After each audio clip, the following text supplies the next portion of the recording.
트럼프 대통령이 한국과 중국, 일본 방문을 통해서 수백조 원대 경제적인 실리를 챙겼다는 분석이 나오고 있습니다.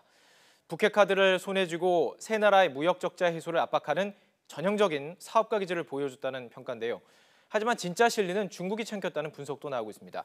뉴욕 특파원 연결해서 이 부분 자세히 들어보도록 하겠습니다. 김영수 특파원. 네, 뉴욕입니다. 자, 트럼프 대통령 한중일 순방을 마치고 이제 베트남으로 향했습니다. 이번 순방에 대한 평가가 나오고 있는데요. 사업가적인 기질을 보여줬다, 이런 이야기가 많죠. 네, 그렇습니다. 도널드 트럼프 대통령은 아시아 순방길에 오르기 전부터 이번 첫 아시아 순방에서 무역 문제, 또 북핵 문제를 최우선 해결 과제로 꼽았습니다. 특히 북핵을 해결하기 위해서 당사국들을 직접 만나고 설득하겠다라고 밝혔었는데요. 모두 중국을 겨냥했다는 분석이 많았습니다. 그런데 정작 중국에 가서는 대북 원유 공급 중단 같은 고강도 대책을 주문하지 않았고요. 무역 불균형 문제도 중국보다는 과거 미국 정부가 잘못했다는 식으로 말을 했습니다. 네. 전문가들은 우리 돈 280조 원 규모의 미중 경제협력 체결 때문으로 보고 있습니다. 보잉이나 제너럴 일렉트릭, 퀄컴 같은 미국 기업들이 중국의 석유공사와 샤오미, 중국은행 등과 투자 협력 양해각서를 체결한 겁니다. 사업가 출신답게 기브앤테이크, 주고받는 데 능한 트럼프 대통령이 중국의 통 큰 선물 보따리를 받고 대신 대중국 압박을 거두었다는 평가입니다. 자, 지금 첫날 일정 일본을 찾아서요. 계속 그 미국의 무역 적자 문제를 꺼내 들면서요. 빨리 해소해야 된다, 이런 주장을 펴기도 했잖아요.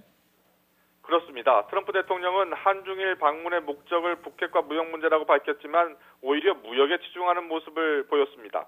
공교롭게도 한중일 세 나라는 북핵 문제의 당사국이면서도 동시에 대미 무역 흑자 국가들입니다. 중국은 지난해 3,470억 달러, 우리 돈 385조 원의 대미 흑자를 봤습니다. 일본도 76조 원, 우리나라도 33조 원의 흑자 국가입니다. 트럼프 대통령은 대선 때부터 이 무역 적자 문제를 해결해야 미국의 일자리가 돌아온다며 반드시 해소하겠다고 강조했는데요. 이번 순방 때도 일본에 도착하자마자 무역 문제를 꺼냈습니다. 무역 불균형 문제를 반드시 해결하겠다는 겁니다.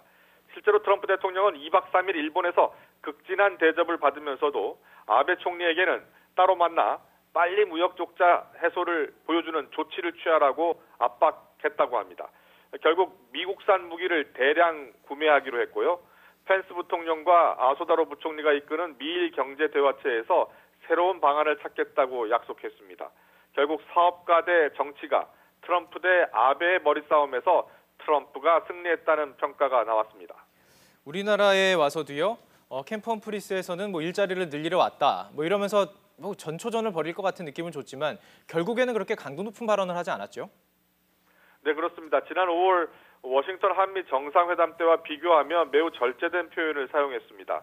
그동안 한미 FTA를 끔찍한 협상이다, 일자리를 죽이는 협상이다라고 말하면서 우리나라 철강, 자동차 문제를 꼭 집어서 해결을 해야 한다라고 주장했었는데요.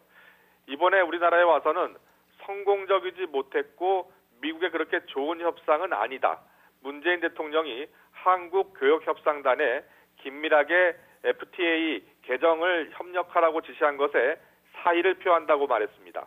또 국회 연설에 가서도 한미 FTA 폐기 같은 무역에 대한 언급을 하지 않았습니다. 물론 여기에는 우리나라 기업들이 앞으로 4년간 미국에 83조 원 규모의 대미 경제 구매 투자 계획을 발표한 영향이 컸다고 볼 수 있습니다. 한미 양국은 정상회담에서 42개 한국 기업이 미국에 20조 원 이상 투자를 하고 또 60조 원 이상의 미국 상품과 에너지, 서비스 구매 계획을 발표했습니다. 결국 트럼프 대통령은 우리나라와 일본, 중국에서 수백조 원 상당의 실익을 챙겼다는 평가가 나오는 겁니다. 자, 그렇다면요, 이 미국 내에서의 언론 반응도 궁금한데요, 어떻습니까? 네, 미국 언론들도 트럼프 대통령의 한중일 순방이 비즈니스 거래에 초점을 맞췄다고 보도했습니다. 그동안 김정은 위원장과 주고받았던 과격한 발언은 자제하고 대신 수백조 원대의 비즈니스 거래를 성사시켰다는 겁니다. 다만 트럼프 대통령이 민감한 통상 이슈보다는 개별적인 현안을 챙겼다면서 무역협정이 아니라 단순한 사업 거래에 그쳤다는 지적도 나오고 있습니다. 워싱턴 포스트는 미국에 실질적인 이익을 가져다주는 이 손에 잡히는 새로운 거래는 없었다고 평가절하했습니다. 오히려 환태평양 경제공동체 등에서 탈퇴하면서 그동안 세계 경제 리더로서 미국이 주도했었던 역할을 중국에 빼앗기고 있다는 비판도 적지 않았습니다. 자, 지금 말씀해 주신 그 부분 때문일까요? 오히려 중국이 실리를 챙겼다, 이런 지적도 나오고 있다고요. 그렇습니다. 중국이 돈봉투를 건네고 실익은 모두 챙겼다는 분석도 나오고 있습니다. 블룸버그 통신은 280조 원 규모의 미중 경제 협력은 대부분 구속력이 없는 양해각서라고 지적했습니다. 트럼프 대통령의 투인용으로, 즉 자기 자랑거리는 생겼을지 모르지만 실제로 승자는 시진핑 주석이라고 평가했습니다. 북한을 더욱 압박하라는 압력도 없었고 미국 시장을 개방하라는 압력도 없었습니다. 미국에게 시장을 개방하라는 압력도 없었습니다. 참고로 미국의 구글이나 페이스북은 중국에서 서비스를 지금 하지 못하고 있고요. 자동차 회사들도 미중 합작 회사가 아니면 설립이 제한됩니다.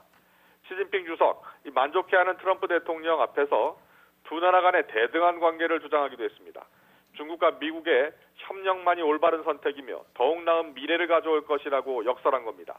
결국 트럼프 대통령의 한중일 성적표는 당장은 빛나 보이지만 실제로 큰 알맹이는 빠졌다는 지적이 설득력을 얻고 있습니다. 네, 지금까지 김명수 뉴욕 특파원과 이야기 나눠봤습니다. 말씀 고맙습니다.